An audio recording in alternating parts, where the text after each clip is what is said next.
Berdasarkan paragraf tersebut, manakah yang paling mungkin menjadi asumsi yang mendasari argumen di atas? Oke, yang mendasari argumen ya. Dewasa ini pemanfaatan kendaraan yang ramah lingkungan banyak digunakan oleh masyarakat. Dengan pemanfaatan ini, konsumsi bahan bakar minyak di masyarakat mampu mendatangkan efisiensi sebesar 20% sampai 30% setiap tahunnya. Oke, kita cari argumen yang mendasari munculnya paragraf itu gitu ya. Yang pertama, masyarakat menjadi lebih hemat ketika menggunakan kendaraan yang ramah lingkungan. Nah, ini enggak juga ya.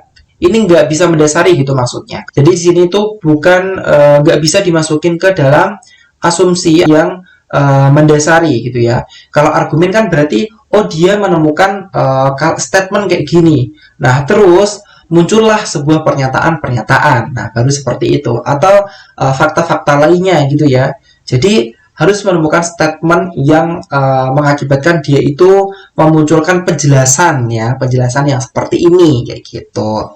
Terus selanjutnya, kendaraan yang ramah lingkungan menjadi pilihan sebagian besar masyarakat. Nah, ini juga kurang tepat ya. Nah, karena di sini tuh spesifiknya itu nggak menjelaskan tentang kendaraan itu tuh menjadi pilihan masyarakat gitu. Tapi semakin kesini itu semakin banyak yang menggunakan kayak gitu ya. Bukan menjadi pilihan gitu, tapi semakin banyak yang menggunakan.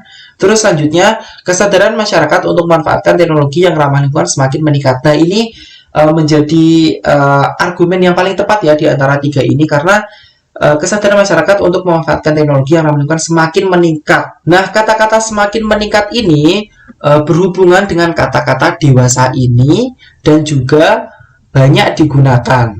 Nah, kenapa? Karena semakin meningkat kan berarti dilihat dari tahun-tahun atau waktu-waktu sebelumnya. Nah, berarti dewasa ini juga menggambarkan bahwa semakin kesini gitu ya. Nah, terus di sini dilanjutin banyak digunakan gitu ya. Nah, berarti banyak digunakan ini semakin mendukung adanya kata-kata semakin meningkat gitu ya. Terus banyak produsen kendaraan menggunakan teknologi ramah lingkungan. Nah, ini juga belum menggambarkan ya, belum menjadi argumen yang tepat karena di sini tuh nggak membahas mengenai produsen kendaraan gitu ya. Terus kemudian hemat energi menjadi program yang gencar disosialisasikan oleh pemerintah. Ini juga nggak bahas mengenai pemerintah gitu ya. Jadi yang paling tepat adalah C atau pernyataan ketiga. Argumen yang ketiga. Nah, kita lanjut ke yang selanjutnya. Nah, ini gampang ya. Angka yang paling sesuai untuk melengkapi deret tersebut. Nah, ini polanya gampang maksudnya. Jadi teman-teman bisa lihat aja 5, 7, 9, 11, 13. Nah, ini dia itu lompat 22 gitu ya. Jadi 5 tambah 2, 7, 7 tambah 2, 9, 9 tambah 2, 11, 11 tambah 2, 13. Jadi otomatis yang depan ini adalah angka di mana ketika ditambah 2 dia itu hasilnya 5. Jadi otomatis yang ditambah 2 hasilnya 5 yaitu 3 karena ketika kita jumlah 3 tambah 2 yaitu 5. Gampang ya. Terus kita lanjut. Nah, ini selanjutnya. Pada gelombang berapa persentase kelulusan tertinggi terjadi? Nah, kayak gini ya. Jadi kita cari persentase kelulusan tertinggi terjadi. Nah, di sini aku udah buat ya untuk tulisannya persentase kelulusan itu cara ngitungnya kayak gimana. Nah, semoga teman-teman kelihatan ya. Ini ya, aku zoom aja deh kalau misal masih kekecilan gitu ya. Nah, di sini kita lihat nih untuk persentase kelulusan berarti cara ngitungnya itu yang lulus berapa dibagi dengan jumlah keseluruhan. Yaitu kalau semisal contohnya di sini berarti yang lulusnya di gelombang 1 kan 26. Berarti 26 dibagi dengan 26 ditambah 14. Terus sama dengan berapa? Kayak gitu ya, yaitu 26 per 40. Nah, seterusnya kayak gitu kita jumlahin semua sampai ketemu hasilnya. Nah, jadi hasilnya kayak gini ya. Untuk gelombang pertama 26 per 40, gelombang kedua sekian sampai seterusnya. Nah, namun sebelum itu jangan teman-teman hitung dulu gitu ya. Jangan dihitung dulu persentasenya. Tapi teman-teman lihat dulu kalau semisal ada penyebut yang nilainya sama, teman-teman eliminasi dulu. Contohnya di sini ada penyebutnya 40, terus di sini ada 40 juga. Nah, terus di sini ada 40 juga.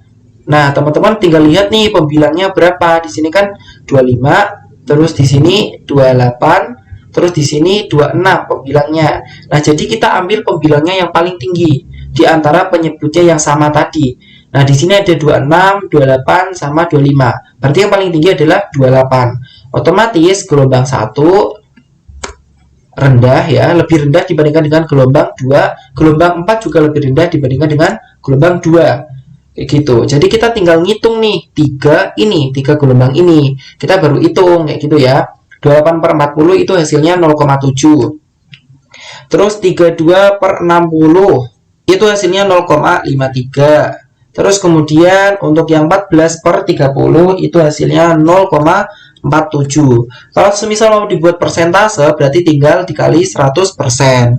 Nah, hasilnya nanti ini 70%, ini 53%, ini 47%. Berarti yang paling tinggi yang mana? Yang gelombang 2. Nah, kayak gitu ya. Jadi jangan dihitung semua dulu. Kita lihat dulu ada nggak untuk yang penyebutnya sama. Kalau semisal ada, kita eliminasi dulu yang paling tinggi yang mana, kayak gitu. Biar kita nggak kesusahan membagi semua gelombangnya gitu ya. Di sini kalau konteks di sini kan gelombang gitu ya. Biar kita nggak usah bagi semuanya. Nanti kalau semisal kita bagi semuanya, ya cukup lama gitu ya. Kalau di sini kan kita cuma bagi 3 aja nih gitu. Oke, next berarti jawabannya adalah yang gelombang 2. Nah, oke, ini ada soal nomor 9. Oke, soal selanjutnya, informasi yang dapat digunakan untuk mengetahui jumlah kotak minuman yang diterima oleh kelompok A adalah.